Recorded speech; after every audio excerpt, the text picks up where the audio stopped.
train is controlled by the points. The points are controlled by a computer.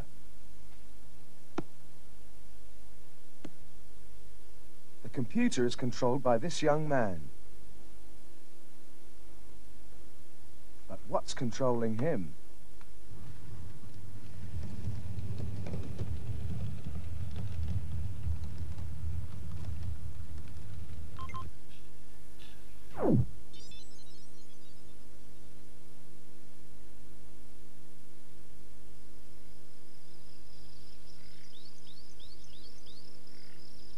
All living things respond to their environment. As the day begins, these flowers respond to the rising sun by opening to permit pollination. In fact, the ability to respond to the environment is a good way of defining what is and what is not alive. These begonias are very much alive. The flower pots, despite appearances, are not. The human beings in this street market seem to be reasonably alive. One of them is responding to the begonia.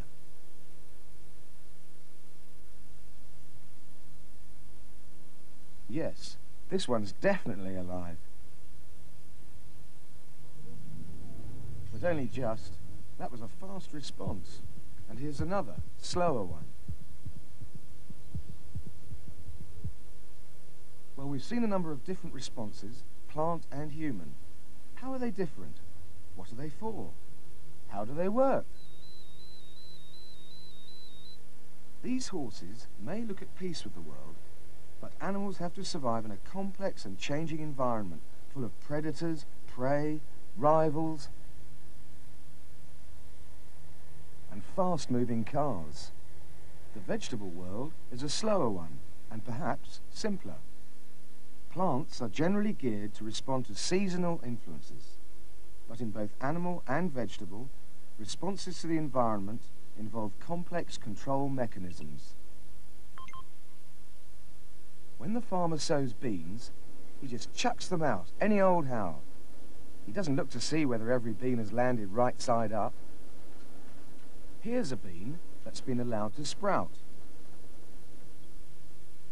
Now, it sounds like a stupid question, but how did it know which way to grow the stem and the root? This seedling was deliberately interfered with. Can you work out how it was done?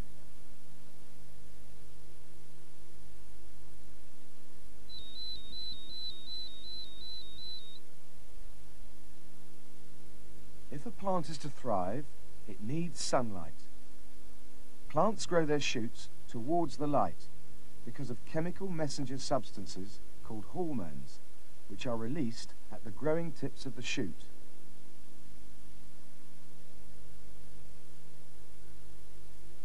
Meanwhile, below ground, different hormones guide the growth of the roots down towards the water that the plant also needs. So, it's hormones that ensure that the plant grows in the correct orientation.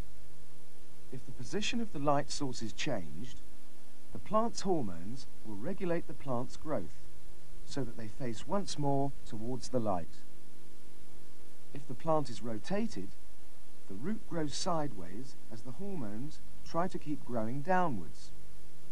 Growth in bulk or height are also directional and are also controlled by hormones. The row of lettuce on the left has been treated with a plant growth hormone called gibberellin. Over a period of 6 days, they grow at almost twice the rate of the untreated plants on the right of this picture.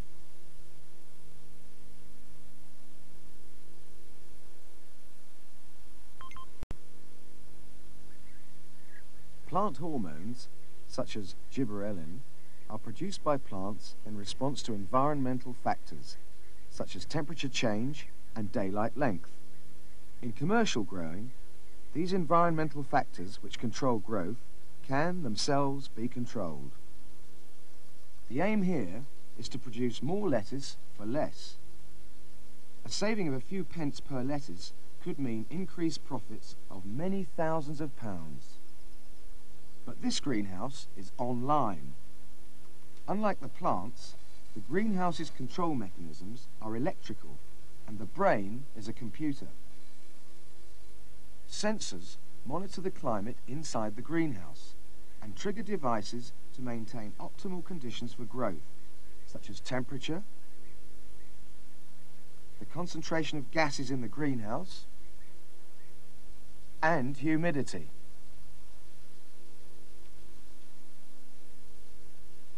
Now that's quite impressive, but that's only half the story, because this greenhouse is not only computerized, it's hydroponic as well, which means that the plants aren't grown in soil. Their roots grow in liquid. The computer monitors and controls the concentration of mineral salts in the solution, which is pumped into the greenhouse to bathe the roots of the rapidly growing lettuce. Which aspect of the plant's environment would you alter to increase their growth rates?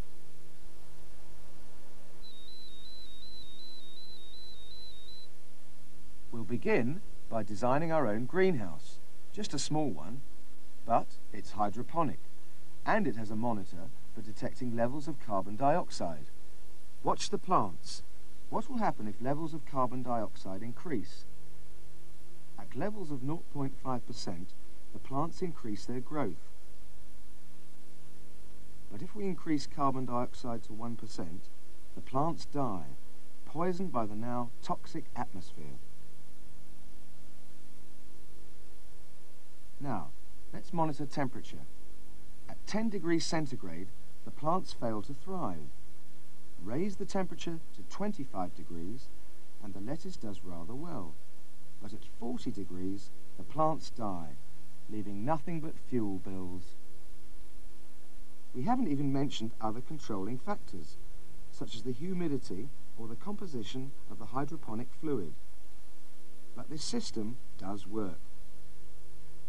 John Dingerman's computer-controlled greenhouse enables him to produce lettuce more efficiently than any other commercial grower in the country.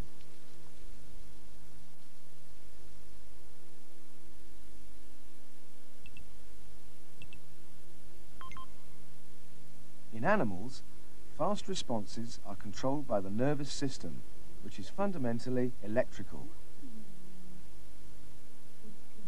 These are simple, involuntary reflexes. From local stimulus via the spinal cord to muscle twitch, they do not involve the brain.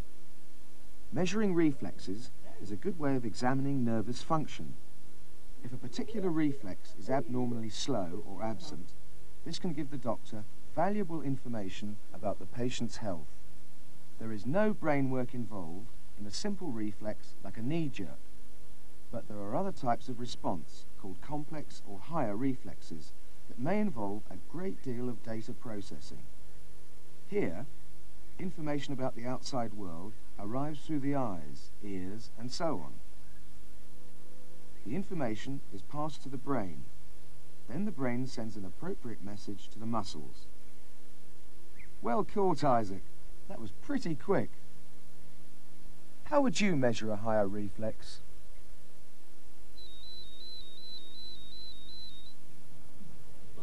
This looks like it could be fun, but in some ways it's more than just a game.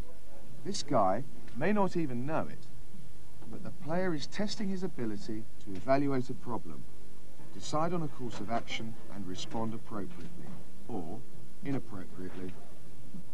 The faster your response is, the higher on average the score. So you could estimate reflex speed by simply taking the total score, which is more or less how the medical profession does it. Their test apparatus isn't quite as spectacular as the pinball machine, but it does pretty much the same job. A word is flashed on screen. The test subject responds to the word change by pressing a button. The experimenter measures the time between the word changing and the button press, and that's the reaction time in the laboratory. But what about the real world?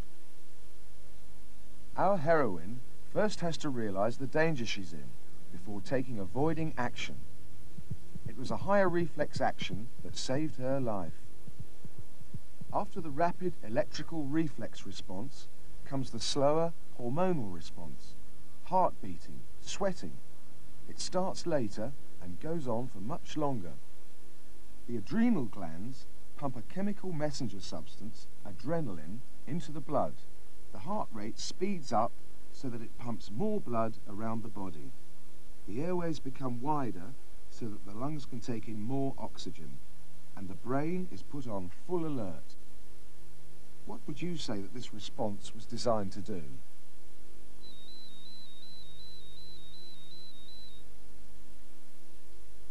The hormone adrenaline prepares the body and brain for action, which might be crossing a busy street, or for fight or flight, which is why it is called the fight or flight response.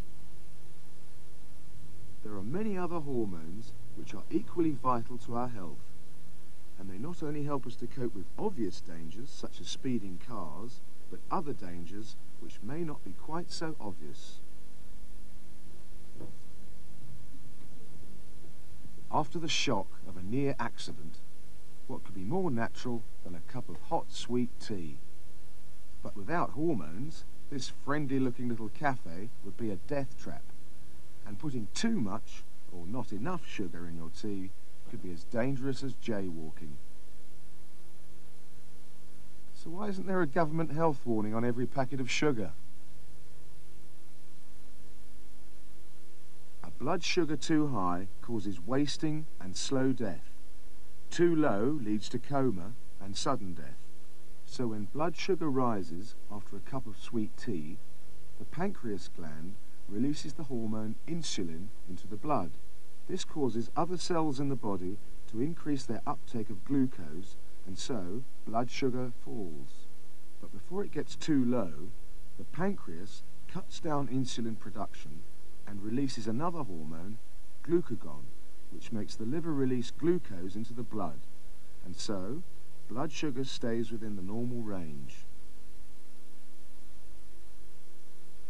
This form of self-regulation is called homeostasis. It is vital in maintaining health and well-being. Now here's a trace from another subject, and you can see that it's very different from the first one. What exactly is going on?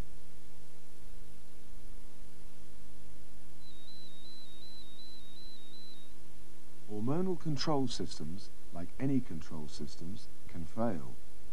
In diabetes, the pancreas cannot make enough insulin. When a diabetic takes food, the glucose in their blood rises so high that it passes over into the urine and is lost. So the patient wastes away and eventually dies. The cure? Insulin injections to keep blood sugar down within the normal range. There are many different forms of insulin available on the market. This patient used a rapidly acting form of the hormone before eating a meal, which would otherwise have sent her blood sugar up to dangerously high levels.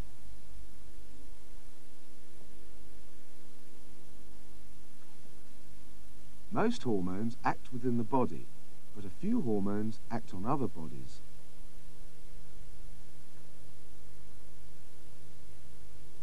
This hormone preparation, for example, has a reputation for increasing sexual arousal in females. But what kind of a pig would use them? These ones do. In some countries, hormones are widely used to control breeding. These rather special hormones, which act outside the body, are called pheromones. By spraying these pheromones into the atmosphere around the sows, the farmer can regulate their sexual receptivity. In this way, he can ensure that they will be ready for mating and will all become pregnant. This is a prize boar, whose semen is going to be used in an artificial insemination program.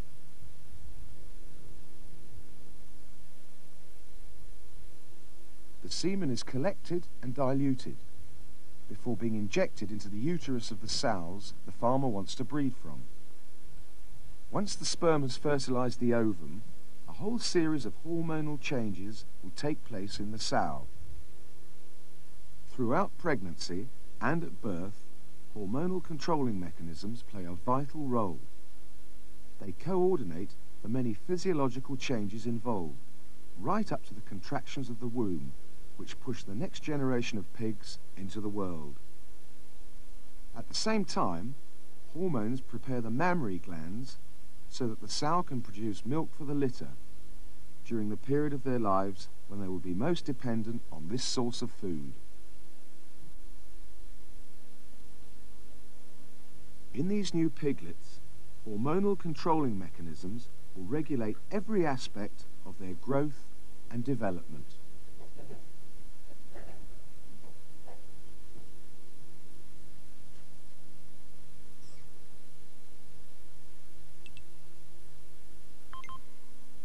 This is a female codling moth. Not the most beautiful of moths, except of course to male codlings, who find her irresistible. The secret's in her perfume, which she secretes from a gland at the tail. These are the scent pencils. They release a pheromone into the air, which has an amazing effect on the male of the species.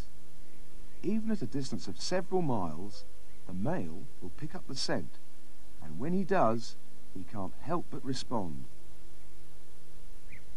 All the male codlings in the vicinity take off in a frantic race to be the first to find the female and mate.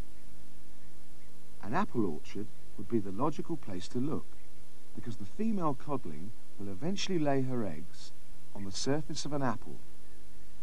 The consumer isn't too happy about this, because the larvae burrow into the flesh of the fruit, ruining its appearance, texture and taste. What would you do to save the apple crop?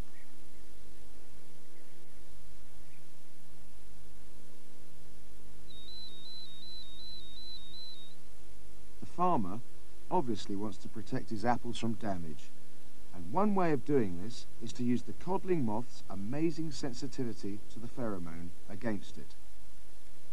This is a pheromonal moth trap. It begins with an extremely sticky landing strip, which the farmer slots into place inside this weather shield. When the structure is ready, he installs the landing beacon, a plug saturated with synthetic codling pheromone, which releases the scent into the air. Any male codlings downwind are doomed. They follow the scent trail to wherever it might lead. Love's first rapture doesn't last long. This particular codling is about to come to a very sticky end. Within a few hours, many other male codling moths will join in a mass grave, led to their doom by their sexual drive.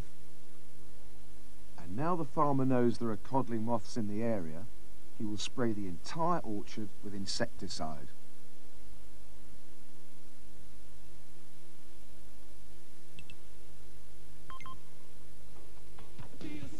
Some scientists believe that pheromones can influence crowd behaviour. It's only a theory, but it could help to explain how in certain situations so many people can respond emotionally in such a coordinated manner. In fact, a large number of hormones are likely to be involved, together with electrical reflexes.